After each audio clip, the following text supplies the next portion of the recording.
Sweetheart, he's dangerous. He just needs someone who isn't afraid of him. When a blind girl asked to meet a police dog that had attacked his last handler, the whole rescue center froze. The staff begged her not to. "Sweetheart, he's dangerous," they warned. But she didn't flinch. She tilted her head, smiled softly, and said, "He just needs someone who isn't afraid of him." That's how Emma met Duke, the most feared dog in the building. Before we begin, don't forget to hit like, repost, or share, and subscribe. And I'm really curious, where are you watching from? Drop your country in the comments. I love seeing how far our stories travel. Back to the story. Duke had once been a canine officer, a legend on the force, but after a failed mission where his partner was hurt, he shut down.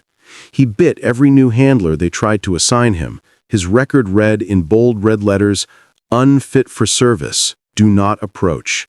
Every morning, he sat in the corner of his kennel, growling under his breath, eyes dull, spirit gone. Volunteers avoided his cage. They said he was broken beyond repair. Until that one afternoon when Emma rolled in, tapping her cane lightly against the floor. She wasn't there for Duke, at least not at first. Her mom brought her to meet the calmer therapy dogs, the ones everyone loved. But while other dogs wagged and licked her hand, Emma's head turned toward the low, steady growl coming from the end of the hall. "What about him?" she asked. Her mom hesitated. "Honey, that's not a good idea." Emma smiled faintly. "I just want to talk to him." The staff exchanged looks, whispering. No one had ever said that before. Talk to him. They rolled her forward slowly. The air grew heavy. Duke stood, his muscles tight, tail stiff, eyes locked on the sound of the wheels.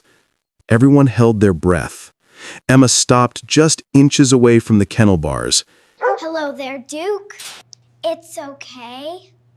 "You sound angry, but I think you're really just scared." No one had ever spoken to him like that. Not a command, not a threat, just kindness. Duke's growl faded into a low whine. His ears twitched. Emma smiled. "You don't know this, but I can't see you. Everyone says you look mean, but I don't believe that." For a long moment, Duke didn't move. Then, slowly, he lowered his head. Her mom whispered, "Emma, maybe that's enough." But Emma shook her head. She lifted her hand toward the bars, steady despite the tremor in her fingers. "It's okay, Duke. You don't have to be afraid." The staff gasped as Duke stepped forward. His nose brushed her fingertips. He froze, breathing fast.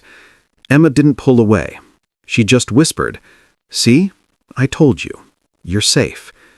And then it happened. The dog that had attacked every handler leaned his head against her palm. The room went silent. One volunteer wiped her tears. The shelter director whispered, "He's never let anyone touch him before." Emma laughed softly, tears in her own eyes. "You're not a bad dog. You just miss your partner, don't you?" Duke whimpered and pressed closer, his whole body trembling. From that day, something changed. Every morning, Emma came back.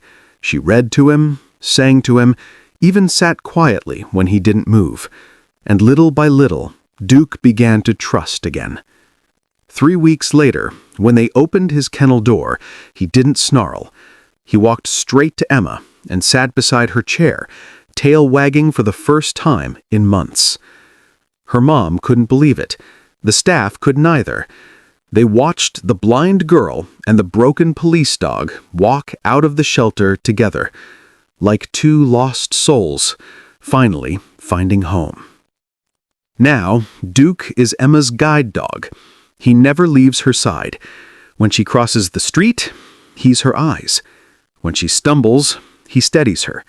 And every night, she whispers before bed, "You see for me, and I'll believe for you." Because sometimes it doesn't take sight to see someone's heart. It just takes love. So, if this story touched yours, don't forget to like, comment, yes, and subscribe for more stories that prove second chances can change everything.